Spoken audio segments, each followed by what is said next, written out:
Hey there, and welcome to That News You Care About, a weekly video game news show from the folks over at That Nerdy Site. Today is Tuesday, August 10th, 2021, and I'm one of your hosts, Logan Wilkinson. Joining me this week is my Phoenix son, Trevor Starkey.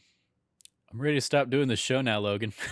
with the news just continuing to be bad week over week. I miss talking about fun things. I know, we're going to have to do a special episode next week, I think, to just counteract all this. It has been a hell of a past few years. So, yes, to touch on Trevor's comment there, we have more wonderful news about how toxic the video game industry is. This time it comes to us from the folks over at Polygon with Nicole Carpenter doing a excellent kind of breakdown of the news. The article is simply how the founders' toxic culture tore apart Fullbright, the studio behind Gone Home, and delves into how co-founder of Fullbright, Steve Gaynor, has stepped down following numerous complaints from current and former employees of the studio. Trevor, I think with a story like this, just kind of get immediate quick fire reactions on what your kind of initial thoughts were when you first heard and started seeing this break across social media. Yeah, so it was interesting because I think a lot of people saw the post from the Open Roads Twitter account go live first, the at Open Roads game. And that post basically says, "We are a small team passionate about making an inclusive, poignant, story-driven game that gives players a feeling of discovery. We care deeply about creating games that have a positive impact. We are also fervent believers in fostering a work environment that is healthy and collaborative, where we can work with transparency, autonomy, and trust." So far, so good. Yes, we all want those things. Then we get to, as such, Fullbright's co-founder Steve Gaynor has stepped back from his role as creative lead and manager and transitioned to a role as a writer, handing off day-to-day responsibilities to the team to complete Open Roads. We're all excited by how the game is shaping up, and we hope you'll follow along as we continue to share our progress. So that post went live, and immediately people like Jeff Grubb were out there being like, okay, and everybody was just waiting for the other shoe to drop. Because it's you see a post like that and you're like, well, I haven't seen a story about Steve Gaynor, so there must be one imminent. And then, yeah, sure enough, like 30 minutes later, an hour later, or something like that, this Polygon post dropped. So clearly, obviously, given the conversations that are kind of discussed in the Polygon article, this was not news to anybody involved at Fullbright or probably Annapurna or obviously Steve Gaynor. And so it was just weird that they got out ahead of it in a way that put even more eyes on the issue, I guess. So yeah, I saw that, and then when the actual article posted, I pretty much immediately put it in the Slack, because I know obviously you and I have talked at length about Gone Home. Yeah. It's been a topic of multiple episodes of our podcasts and stuff like that. And so yeah, it was just kind of here's just the latest bit of news that unless Activision Blizzard completely blows up, because this was all last Wednesday night when all this was going down. So it was like, well, unless Activision just completely blows up, this is clearly going to be the lead story for this week's That News You Care About. And here we are 7 days later, and yep, that's pretty much still the case. So yeah, it was very disheartening to read. Obviously, given how much I've enjoyed admittedly, I'm probably less hot on Gone Home than a lot of people are who really love Gone Home. But I think it still tells a very powerful and important story. And then I also really enjoyed the kind of development in storytelling that they did with Tacoma. And anytime I've seen Steve Gaynor out on podcasts and stuff like that, he's been a fun guy. It definitely, my initial response was almost starting to put other things into perspective. I remember Annapurna in their showcase last month introduced, they didn't have a game for it, but they basically introduced Ivy Road Studios, which is a new studio by Davey Redden, who is basically the guy behind the Stanley Parable.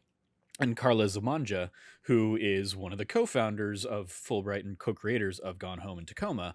And I remember watching that reaction being like, oh, like I knew that Gone Home was not a one-person like game, but Steve Gaynor was such the face of that game in podcast appearances kind of across the internet and stuff that I just like I didn't ever think about the other people that were working on it. So like having that already be like oh, that's an interesting element from the Annapurna thing, and then a few weeks later this kind of news breaks, and it just kind of like put that into context of like, oh, she probably left Fulbright because of a lot of the same, stuff that is brought up in these articles. She may have been one of the, people spoken to for the context of that article.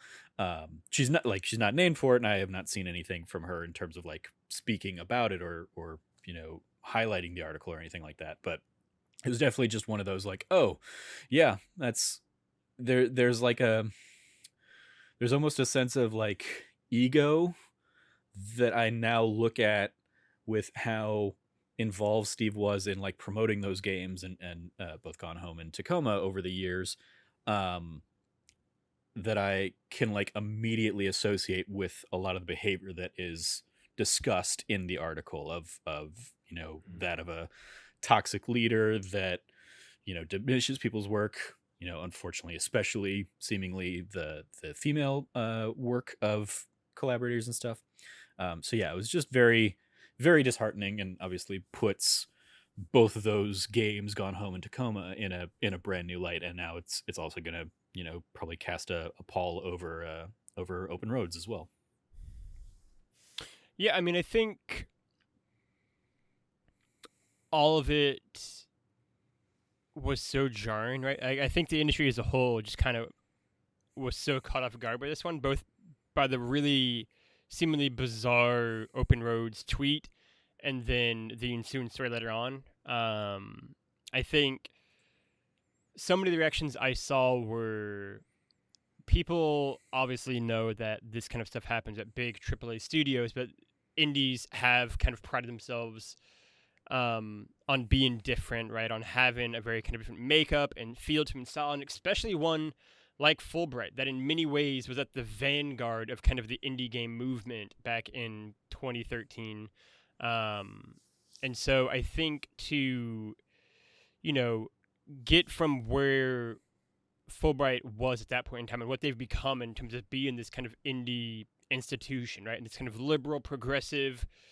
I mean, all of their stories are basically centered around female characters and relationships and those kind of interpersonal dynamics. And so to see then the fact that there was this toxicity to the inner workings of the studio, right? And there was this kind of toxic, corrosive nature to Steve Gaynor's management and work style, felt even more kind of disorienting in a way, right? Because like the full rundown of like 15 employees have left Fullbright since development on Open Roads began in 2019.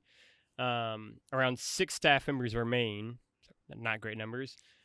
Speaking with Polygon, 12 former employees said their departure was at least in part due to Gaynor's behavior towards workers, in particular women on the team. At least 10 of the employees out of the 15 who left Open Road since production began were women. And yeah, like, the words you hear in terms of like controlling, worried about being blacklisted from the industry, like the toxicity and microaggressions, and I think kind of belittling others' works and demeaning their contributions to the team. I mean, there is a whole, I think, legacy and mountain of evidence that was just built up over the years. And what made it even more, I think, disheartening to hear are the stories of, coworkers kind of coming up to him and saying, hey, like, this is not good. Like, you don't want to be one of the guys who has a story published about him, right? Like, and you're kind of going down that path right now. Like, you can still do something to salvage this, right? Like, you don't have to be this cover story person, right? And Steve kind of getting those warnings and red flags shown to him by other people, and then just kind of making no change at all, right? I think just kind of barreling down his path makes it even more disheartening that he wouldn't have kind of taken that feedback to heart, especially again based on the kind of stories and the kind of person that he certainly presented himself to be for all these years. Makes it that much more disappointing, right? When you finally get to the point in March of this year where he stepped down, with the Fullbright representative saying more drastic action was needed for the health of the team, right? Like that's not a good legacy to leave behind a studio that you co-created, right? And I think that was kind of my immediate takeaway reading the story, just like that disheartening feeling, just like every single chance he had to kind of do something different, he just seemingly went the opposite direction. Yeah, you touch on it right there. It ties together kind of the stories we've talked about on the show in the past, but they highlight specifically that when that Scavenger Studio story broke, that we've talked about a couple times on the show, and that was back in January. Yeah, people brought it to him and said, "Hey, like heads up, like it's not a 1-to-1 comparison, but I could very easily see a story like," and they said that like wanting to help him seemingly, and he dismissed it and provided that person with a Wikipedia article on availability heuristics talking about like how well it's in the news, so that's why you're thinking about it and stuff like that. It's like, no, Steve, you were a problem, and like this has clearly come to pass. So it's fascinating a little bit in that timeline of 2 months later he was stepping down. So clearly like other people, and maybe it was Annapurna kind of weighing in a little bit more and saying like, hey, you guys need a change at the studio. But yeah, there's an element of this that just continues to like, both in the context of both of those cases of Scavenger Studio and Fullbright. Yes, it sucks that we see this at the big studios as well, but the fact that like one of the issues that I think is highlighted by this and other people were kind of talking about is the idea that a lot of indie studios, because they're such a small team, don't have good management structures. They don't have like HR for whatever that's going to provide in that regard. They don't have those support structures for the team. I saw Ramani Ishmael talking about the idea like, that's what I was going to talk about too. Yeah, like he had a thread that was basically like, if you as the head of a company don't have a feedback loop that like you have to approve, that's a failure as management. Like if your employees can't bring issues about you to some third party without your input, then like that defeats the purpose of them being able to provide any kind of input. And that's one of the things I think that was in here, was like Steve was the top of the organization, and without HR there was nobody to go to really. People like went around Fullbright basically to Annapurna to raise issues with Steve.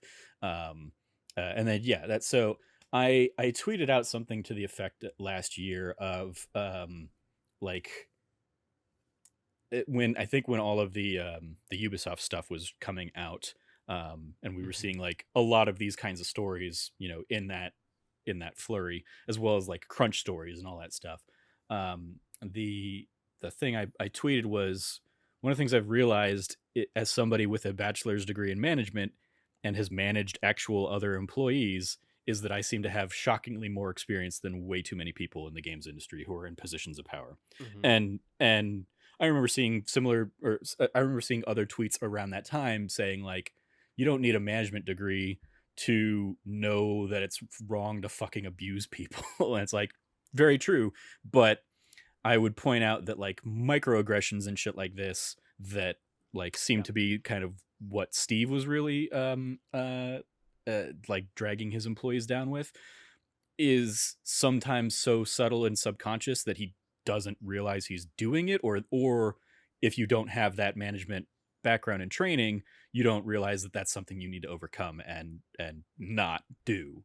And so that's just another example that I think comes up, especially on these smaller teams where Steve might be a great writer, Steve might be a great programmer or storyteller or something like that, but clearly he couldn't manage worse shit, and people suffered because of that. Not only his team, but the games probably suffered as a result. clearly there were people that were turned away or kind of like, hey, don't apply here. We like, one of the heartbreaking stories is like people not wanting to recommend people to work at Fullbright if they were a woman because they anticipated how Steve might treat them and that it might drive them out of the industry as it did other people. So I think there's like a lot of that is very basic management training, is to like figure out how to not do those things. And just continually we see, I think, cases where this industry doesn't have good management training. It has creatives that just kind of get thrust into a management role without really being effective managers. Yeah, I mean, I think that's a huge point for me, right, that you're touching on there, where it's, these are people who, kind of like you alluded to, are writers or programmers or, just storytellers in general, but that doesn't necessarily mean that they are leaders, right? And I think,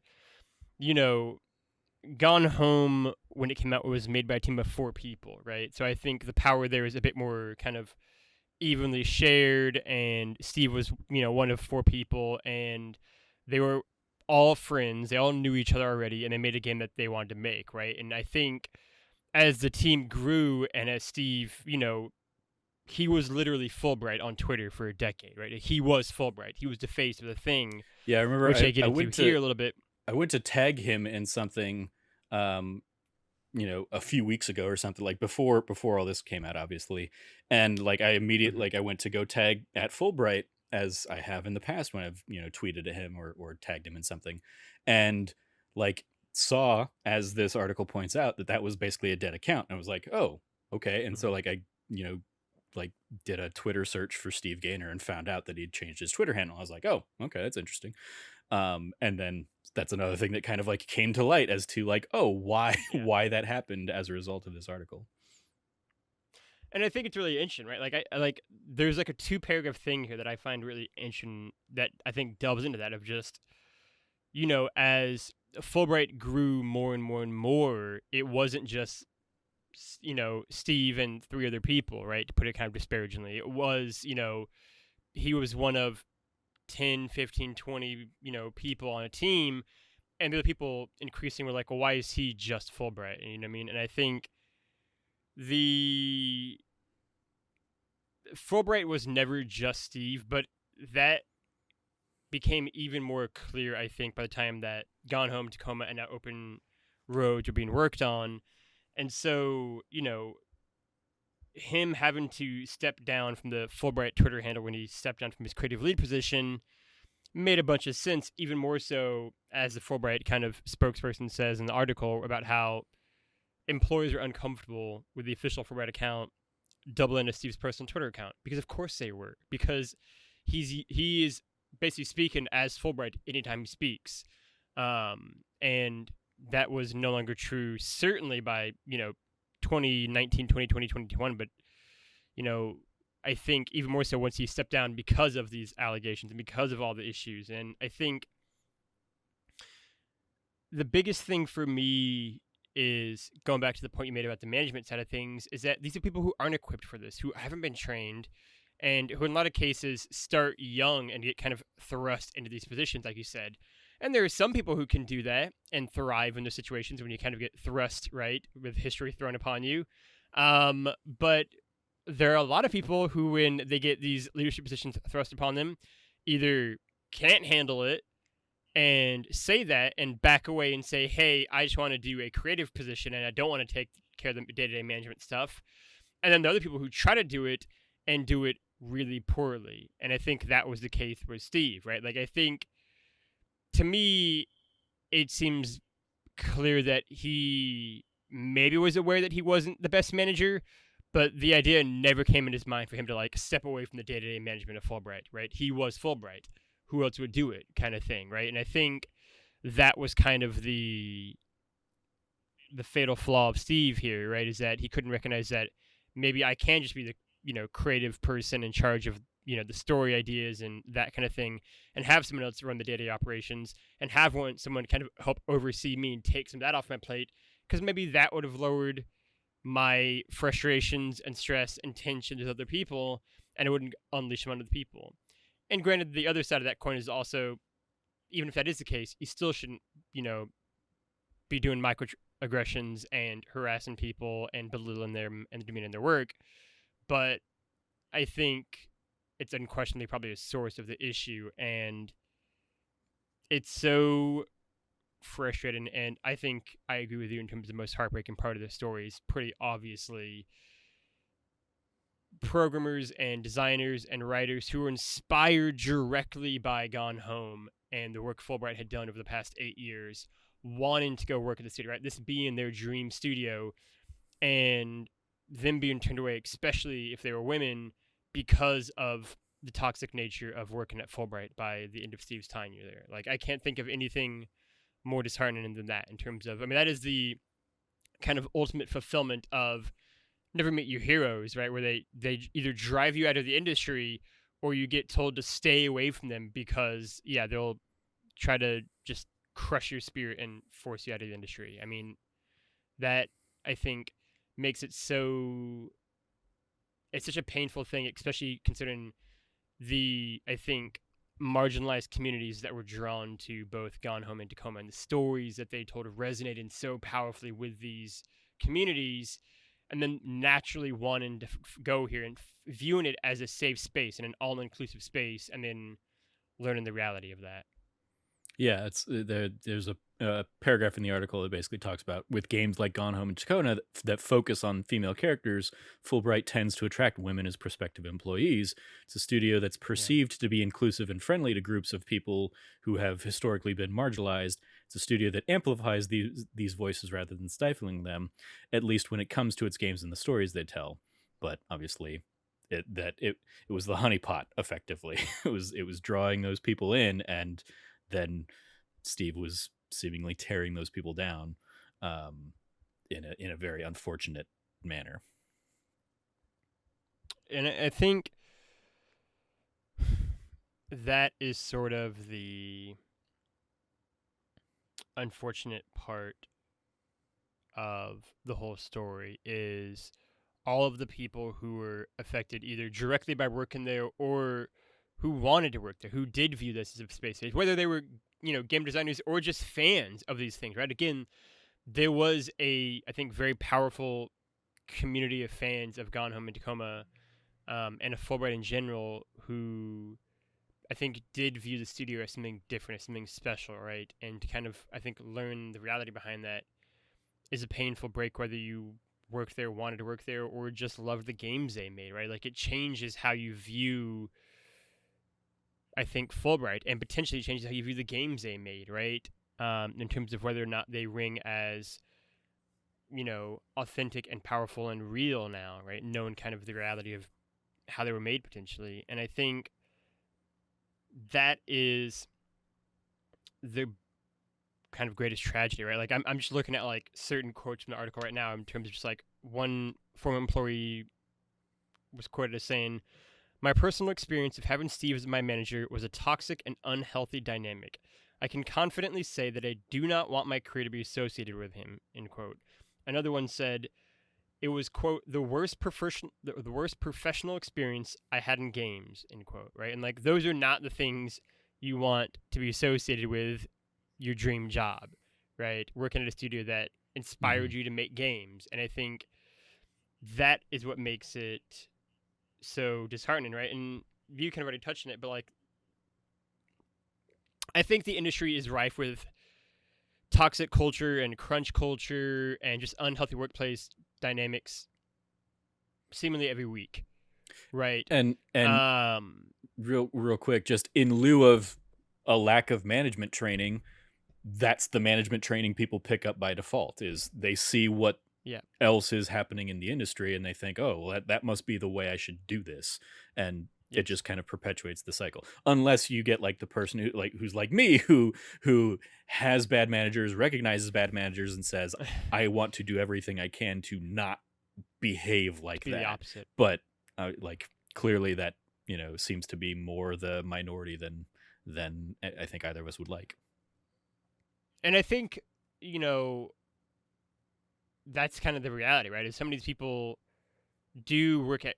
I mean, that's why I think crunch is so endemic, right? Is that people work at a company where that's just how that's just the norm of what the company does, and so they take it to their next thing when they go launch their own game studio, and they just crunch because that's what we do, right? Yeah. And then over the years, it just gets further and further ingrained, and it spreads to more and more people who are just like, this is what you do. Like, it's not a big deal. We just crunch because that's what I've always done. That's what we've always done in the industry, right? And it's like, well, that doesn't mean that's what we have to do. And in a similar way, you don't, this isn't basic training, right? We don't have to belittle and demean the employees who are working for us to get the best out of them, right? Like, this isn't, we're not trying to go to war here. We're trying to make a video game about a teenage love story, or a space adventure, or whatever it might be. And I think that is what makes it. I mean, like, there's so much to this story, right? Where it's got, like, I think it has kind of the egocentric, like, megalomania of, like, the Sun King David Cage in terms of, like, I am the studio. Like, if you don't get what I'm trying to say, you just don't get it, kind of thing, right? Like, let me explain it to you harder. Elements to it, right? And I think it's got the elements of, taking the toxic nature of, crunch and just awful workplace, I think management styles from the industry's long history into it as well. And then I think it's got a mixture of just, like, Steve Gaynor being someone who belittles people and demeans them and isn't a good manager, and, like, maybe is just, like, not a great guy, and, like, and all these elements kind of blended together make you have this situation where in a place that should be a safe space and welcoming to everyone, in reality it is no better, and in some ways worse, because if you're going to work at Activision, you might be ready to be like, oh, I'm going to meet some guys who are jerks and who aren't awesome and who are going to be, in my face about this. Whereas here you think the opposite, right? And so it's almost even more of a kind of punch to the gut when you kind of learn the reality of it. Yeah. There's, like, obviously this is, like, purely speculation and stuff, but there's part of me that is now, as we're talking about this, thinking, like, I mean, Steve worked on BioShock 2 famously, or specifically the Minerva's Den DLC. Minerva's Den. And like, I'm sitting here, like, I don't know, because what BioShock 2 is the one Ken Levine was kind of involved in, but not quite. But, like, part of me is like, not really. He didn't.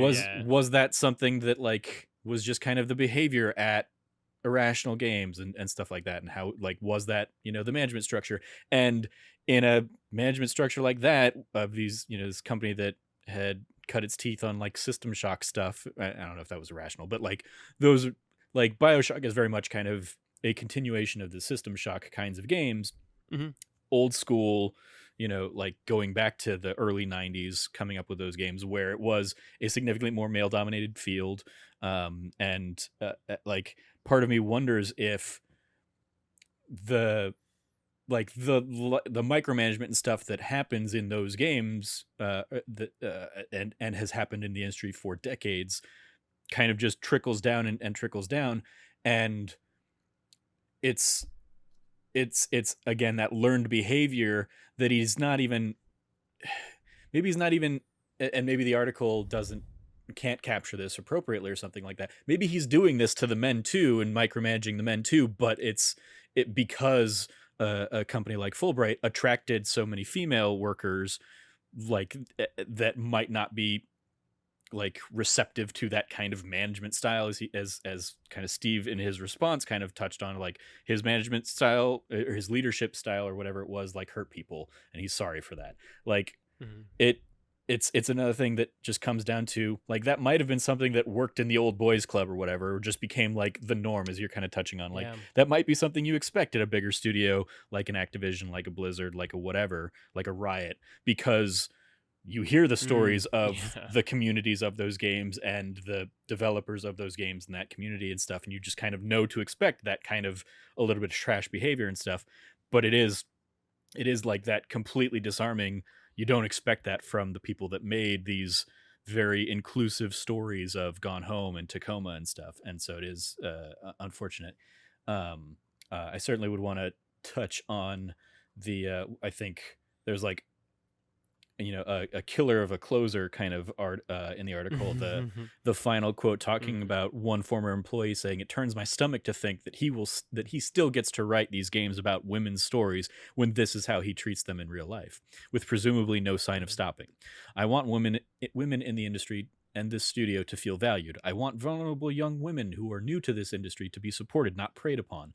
I want women to not have to fear retaliation from a powerful auteur figure for speaking up. I want women to feel safe here. I want women to know that this is not normal. More than anything, I just want him to stop. He shouldn't be allowed to keep getting away with this." And that is a sentiment I saw a lot of people kind of sharing after this, of like, okay, great that you're moved from day to day, but the fact that he's still at the company, that he still is like involved and has a role on this game, like, and that he committed these abuses to the point that like you thought it was imperative that he not lead the company anymore. Why is basically it demoted him, like, yeah. why do you still keep him on? Like, if anybody else did those things, you would fire them, right? So just because he's a founder does not mean he should get an exemption because of that. And I saw a lot of people, and I echo that as well. Like, he should not be working for Fullbright anymore. And that like when he stepped down, it should have been a resignation, not a I'm going to step down and just be a writer on the game or whatever. And like the article does talk about that in that role, he's not interacting with people in the day to day or anything like that. So that, like, there's probably now a significant buffer between him and the other people at Fullbright. It sounds like Annapurna got involved in that too. But it like that final paragraph of this article really sums it up. Like he should not get the opportunity to be like praised for telling these, powerful, strong stories about women, if that's how he actually is treating women, the women that are like those in his stories. And it's incredibly unfortunate that that Fullbright, at least for the time being, has not completely cut ties with him. And that Annapurna as well has not, been a louder rebuke, I guess, of that. Yeah, I will agree. Trevor, do you have any final thoughts on Steve Gaynor or Fullbright? I mean, don't be a dick. Don't be an ass. I hope he learns. I hope he grows from it. That he does talk about in his kind of statement that he is like meeting with management consultants to like learn and be better about those things. Because I definitely don't want to be one of those people that is like, this guy fucked up. He's dead. He's beyond redemption. Especially in the context of the wider stories that we're seeing. The fact that like he wasn't sexually preying on these people does put this in a different bucket. Yes, he still was abusive, and that sucks. But like it's real easy to, and obviously we kind of have alluded to it a couple times, that it's real easy to like tie this in and just lump this in with the Activision Blizzard stories. But like all of these stories are unique and are different in their own way. Yeah, exactly, different in their own way. And so I look at this and say, yeah, he probably should not be like working on games, writing in games anymore, given this like history and this past. But I also don't think that he is beyond redemption. I think he can, if he chooses to actively like examine and like evaluate and like recognize that he fucked up, I think he could potentially try and do something down the line with much more oversight and much more like hands-on guidance to prevent him from like falling into some of these past mistakes. Because he does tell, I think, interesting stories. It's the like splitting the art from the artist that we often have to do in these kinds of like these forums and stuff. Like the stories he tells, while clearly having this whole other layer now on top of them, are good stories and have been good stories. And so there's an element of me that like wants to keep getting those stories, but only if like he's gonna not be an asshole about it. I think for But also, I'm me completely right content to accountability. not get those stories. If that's Sure, not in the cards, sure. and like I would much rather nobody else be hurt by Steve Gaynor far more than Yes. getting another Steve Gaynor story or something like that. No. Yeah, for sure. I mean, I think for me, accountability is the biggest thing, right? And owning your past decisions and choices, right? Like, I don't think Steve Gaynor should be, um, you know, banished to like a desert island necessarily, but I do expect him to change and actually want to change, right? And actually be different, right? And I think he's got to have a certain level of accountability and ownership of what he's done over the years, right? Like, I don't really ever need a Steve Gaynor game again, but I also thought he was only batting 500 to begin with, right? Because I didn't love Tacoma as much. And so, if he never makes another video game, I'm okay with that, right? I'm speaking in almost a larger sense of just like for what his life is. Steve Gaynor's young. He's in his 30s, I'm pretty sure. What do you want the rest of your life to be, right? And that's where I hope he focuses on actually learning and growing and evolving and being a better person and being a better, you know, leader, if that's kind of the positions that he gets put into in his life later on. But certainly being a better coworker and a better colleague and a better friend to these people who all, I'm sure, were excited to be his friend and to be his colleagues. Like, I demand that he own up to those mistakes and own up to the fact that he does have, you know, a lot of life left to atone for those mistakes and to, you know, make some positive changes in his own life. And whether he does it in games or not, I don't really care. I just want him to make the changes. I just want him to be better. Because ultimately, no one can make Steve Gaynor or, David Cage or any of these, troubled artists, director figures, um, be better people if they don't want to make the changes. And so I hope that Steve does want to make those changes. I hope that he's willing to make those changes. I hope he's willing to, do things differently and think differently in, not insignificant ways. And then I guess really the proof will be and what the next few years have in store and what the next few years show us in terms of what he's doing. But that's all I really have to say about that. I mean, on that note, it's it. very interesting because Oh. I think like we see these stories and very often like this is the last we'll really see of it because he might, ultimately kind of step away from the industry or whatever the case may be. And like we won't know if he's grown and improved because he'll be doing it out of the Twitter sphere, out of the spotlight in a thing we don't care about. And like I kind of hope for that. I kind of hope that like I mean just not hearing anything about Steve Gaynor is probably the best we can hear about Steve Gaynor cuz like if he tries to, do a comeback or something, years down the line where he's, changed and stuff like that, like it's always going to be with this like but did he really change or what like he's going to have to earn that trust back from the community and like sometimes it's just like I mean like I think of people in games that have kind of been outed as creeps and stuff over the years that like faded away and are probably living their lives completely free of games at this point and stuff and like we're not I mean like think of like Philip Mewson or something like that like he might be still doing stuff on YouTube or something like that but YouTube like his whole that whole thing of like he plagiarized and obviously again plagiarizing and like abusing women very different things but just for the sake of like this element of the story like he got plagiarized he got caught and called out on it and then he doubled down on it when he was let go from IGN and he basically was like here's why what I did wasn't a bad thing on YouTube and everybody's just like you're an idiot you're a fucking moron and like I'm sure he has some kind of like following as many assholes do but he's certainly somebody that until, a minute ago, I've not thought about in probably 2 years or whatever. So, like, theoretically, he's out there maybe being a better person, or maybe just not, and we don't give a fuck about him anymore because he's not in the industry.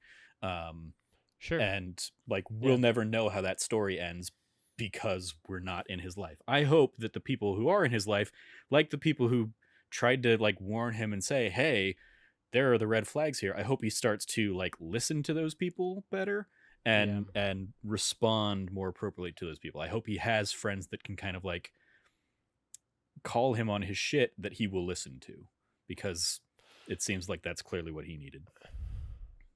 I think that,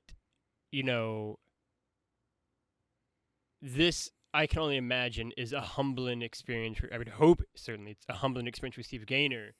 And in kind of being humbled, he gains that clarity and self-awareness to, listen to those friends and listen to those people in his life who tried to help him earlier, but who maybe he'll be able to kind of listen to and see more clearly now, right? And yeah, I mean, maybe the best we can ever wish for Steve is that we don't ever really hear from him again. I don't know, but I know that I hope that's the path that he chooses to go, is to change. But enough about Steve Gaynor. We're done with it. That's the podcast. We did it. Trevor, do you have any shout-outs? I do have a shout-out. I want to give a shout-out. Shout it out. To our friend of the channel, Scott White, who, I think it's a couple weeks ago at this point, but he wrote, back when the Final Fantasy Pixel Remasters came out, he wrote a guide over at rpgsite.net citing how to fix that awful font in the Final Fantasy Pixel Remaster games on PC. And it's basically like a little walkthrough guide of how you can kind of like overwrite the text files to plug in a different font in those games. And as a teaser / spoiler for tomorrow's or the Thursday Let's Play that goes up this week, I sat down and played the Pixel Remaster Final Fantasy game, and I took advantage of kind of the steps in his article to change the font before I dove in. So I just want to give a shout out to him, like that his article basically got picked up by PC Gamer and stuff, and I was like, good for you, Scott, good for you. So yeah, just wanted to give him a shout out. It's overdue, but it's on my mind given that I was sitting down with the Final Fantasy Pixel Remaster this week. So shout out to our friend Scott White and teaching people how to mod things in Steam. Always shout out to Scott. He's a good one. Yeah, that's the show. Thank you for listening. If you like what you heard, you can go support us over at patreon.com/thatnerdysite. Like all of our wonderful patrons and supporters have. Their support keeps the lights on, helps make shows like this and like that D+ show happen. Again, that is patreon.com/thatnerdysite. Go check out all the goals, tiers, gadgets, gizmos, and whatnots over there. You can also go support us by going over to your podcast service around the globe, whether it's iTunes, SoundCloud, Stitcher, Mixer, whatnot. I don't think Mixer's a thing anymore. And I think it, yeah, it's no longer RIP. Mixer was not a podcast thing in the first place, and then it's also just not a thing anymore. But you can go over there, like, subscribe, share with your friends, give us 5 stars on iTunes, rate and review us. It really does help bump us up in the rankings and algorithms and whatnot. Otherwise, you can go over to youtube.com/thatnerdysite to go check out thatnerdysite.com for all the latest written articles, features, previews. Everything's over there. Check out the Let's Plays on the youtube.com channel. And otherwise, you can go find Trevor at Trevor J. Starkey on the internet. Trevor, what do you want to plug? I will plug this week.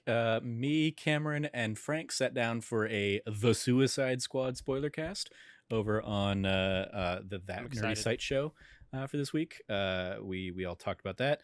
We were gonna have Logan join us, but things came up and he wasn't able to catch the movie in time. So it was just the three of us. But I'm very excited to watch it. Yeah, we sat down, talked about it. I think of the three of us the coolest on it, but that's largely because I'm just that makes sense. Never a fan of like the hyper violent gore. which this movie has in spades. But so if you've caught the Suicide Squad, you can go check out our spoiler-filled thoughts on that film on That Nerdy Site Show. Yeah, absolutely go check that out. I'm sure it was a great discussion. You can go find me at Lefty Logie or Lefty Loggy, Loggy on the internet. I will echo that shout out first and foremost because I'm sure it was a really good conversation, and I'm excited to listen to it once I've seen the movie, which I'm very excited to see. Otherwise, you can go check out Trevor had a Let's Play that I'm actually going to be finishing watching after this podcast stops recording, of himself doing Final Fantasy Let's Play. The original, he had the four That Nerdy boys, myself, Cam, Trev, and Frank, be the four characters. Warriors of Light. About Final Fantasy and Warriors of Light, in the original Final Fantasy. And apparently I was like OP, so go check that out. Seems like a lot of fun. I know it is a lot of fun because I've seen the first little bit of it. So otherwise, you can also go check out over on Matt D Plus Show, the Summer Star Wars. We're winding down. We have only 3 movies left now. By the time this goes live, tomorrow we will be sitting down to record the newest episode on Rogue One, which is a movie I'm very excited to see again. Last week's episode of the Clone Wars animated movie, which is really 3 or 4 episodes, is also live. Go check that out. That was a fun podcast because it's a very different kind of movie. So yeah, it's been a great time. We've now done, 10 movies? 10, so yeah, we're in the midst of it, so go check that out as well. Otherwise, you can go check out all things That Nerdy Site at That Nerdy Site all across the internet. For myself, for Trevor, for all of us here at That News You Care About, thank you for listening, play your games, and be good to each other.